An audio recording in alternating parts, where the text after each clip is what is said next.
Dalam nama Bapa dan Putra dan Roh Kudus, amin. Allah Bapa yang penuh kasih, kini kami kembali datang ke hadapan-Mu bersyukur atas cinta dan kasih sayang-Mu yang berlimpah dan tiada berkesudahan dalam hidup kami.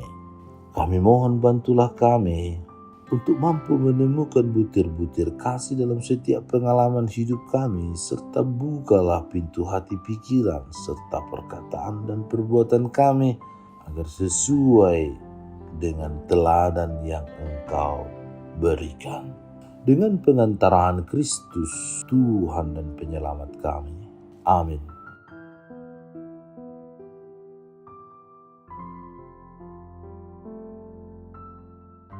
Tuhan bersamamu dan bersamamu. Inilah Injil suci menurut Matius, dimuliakanlah Tuhan. Kemudian pergilah orang-orang Farisi. Mereka berunding bagaimana mereka dapat menjerat Yesus dengan suatu pertanyaan. Mereka menyuruh murid-murid mereka bersama-sama orang-orang Herodian bertanya kepadanya, "Guru, kami tahu engkau adalah seorang yang jujur dan dengan jujur mengajar jalan Allah dan engkau tidak takut kepada siapapun juga, sebab engkau tidak mencari muka. Katakanlah kepada kami pendapatmu, apakah diperbolehkan membayar pajak kepada kaisar atau tidak?" Tetapi Yesus mengetahui kejahatan hati mereka itu lalu berkata, "Mengapa kamu mencobai aku, hai orang-orang munafik? Tunjukkanlah kepadaku mata uang untuk pajak itu." Mereka membawa suatu dinar kepadanya. Maka ia bertanya kepada mereka, "Gambar dan tulisan siapakah ini?" Jawab mereka, "Gambar dan tulisan kaisar." Lalu kata Yesus kepada mereka, "Berikanlah kepada kaisar apa yang wajib kamu berikan kepada kaisar, dan kepada Allah apa yang wajib kamu berikan kepada Allah." Demikianlah sabda Tuhan, terpujilah Kristus. Dirgahayu Republik Indonesia. Ungkapan dirgahayu yang senada dengan ucapan semoga panjang umur ini pantas menjadi harapan dan doa umat Kristiani dalam liturgi Ekaristi hari ini. Kita mau bersama-sama mengucap syukur atas hidup sebagai bagian dari bangsa Indonesia yang tetap akan selalu Bhinneka Tunggal Ika. Rasa syukur ini menemukan dasarnya pada kepasrahan dan ketakwaan pada Tuhan. Di dalam tangan Tuhan terletak kuasa atas bumi, dan pada waktunya Ia mengangkat orang yang serasi atasnya. Di dalam tangan Tuhanlah terletak kemujuran seorang manusia, dan kepada para pejabat dikaruniakan olehnya martabatnya. Dalam kitab Sirah 10:4-5. Hikmat yang dinasihatkan oleh penulis kitab Putra Sirah menunjukkan sikap tegas dari semula bahwa negara tidak dapat berdiri atas dasar kecongkakan dan kepongahan. Karena seperti kata Santo Irenaeus, Uskup Lyon dari abad kedua, Gloria Dei vivens homo, kemuliaan Tuhan adalah manusia yang hidup. John Sobrino, teolog dari El Salvador, bahkan menekankan Gloria Dei vivens pauper. Maka dari itu hidup dan kesejahteraan rakyat miskin menjadi nomor satu di atas segala kepentingan pribadi. Dalam diri dan martabat mereka tercermin gambar Allah. Jawaban Yesus dalam Injil menunjukkan sikap tersebut.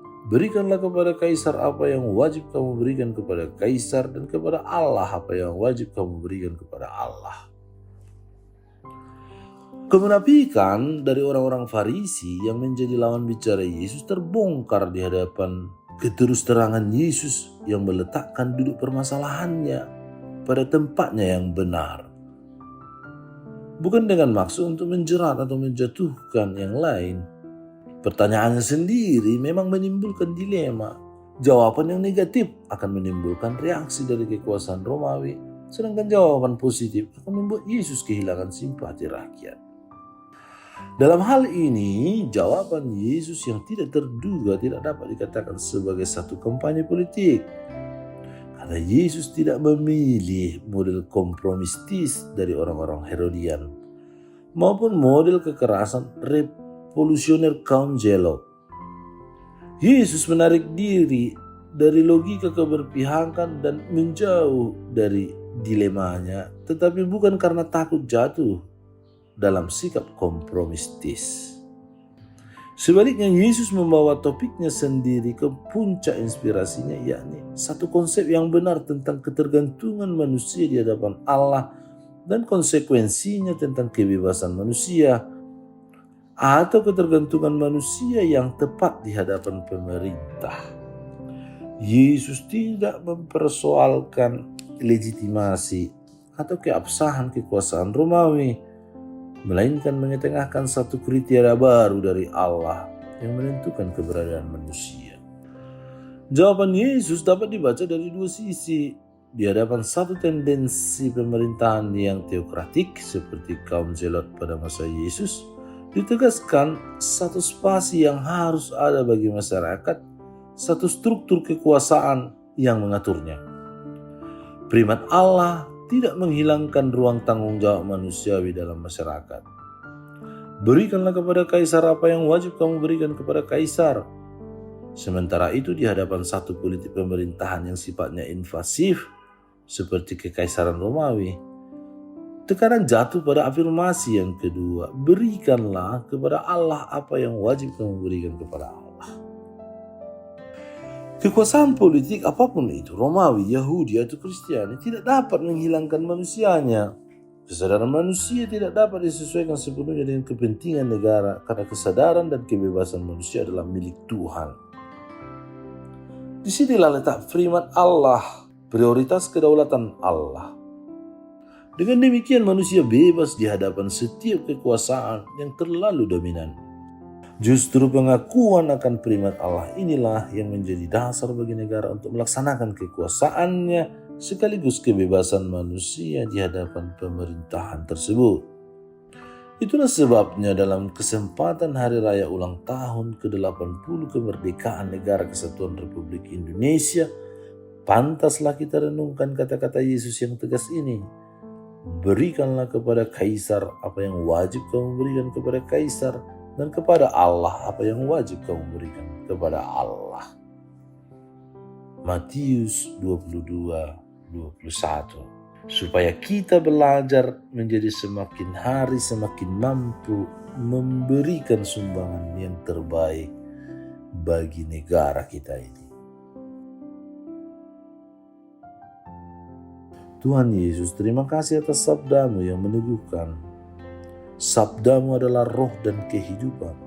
Berikanlah kami kekuatan untuk tetap setia dan taat kepadamu, serta mengenal sesama kami dan berbuat baik kepada mereka tanpa pamrih apapun.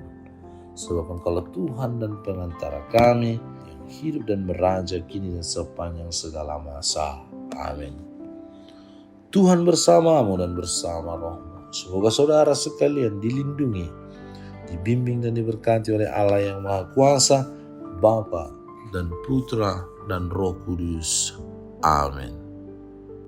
Allah Bapa kami, penuntun kehidupan, Engkau telah menuntun Abraham menuju tanah terjanji. Engkau juga menuntun bangsa Israel menuju tanah Yerusalem melalui tangan Musa. Kini kami umat-Mu keuskupan Padang sedang berjalan bersama dalam sinode kefikepan menuju keselamatan yang Engkau janjikan dalam diri Putra-Mu Yesus Kristus. Tuntunlah peziarahan hidup kami dengan kuasa Roh Kudus-Mu, agar kami tetap tabah, sabar dan setia menghadapi kesulitan dan tantangan hidup. Bimbinglah kami supaya mampu berjalan bersama, saling meneguhkan dalam iman, harapan, dan kasih. Bunda Maria, doakanlah kami putra-putrimu sepanjang sinode kefikepan ini berlangsung. Ya Bapa, Engkau kami sembah dan muliakan, kini dan sepanjang masa. Amin.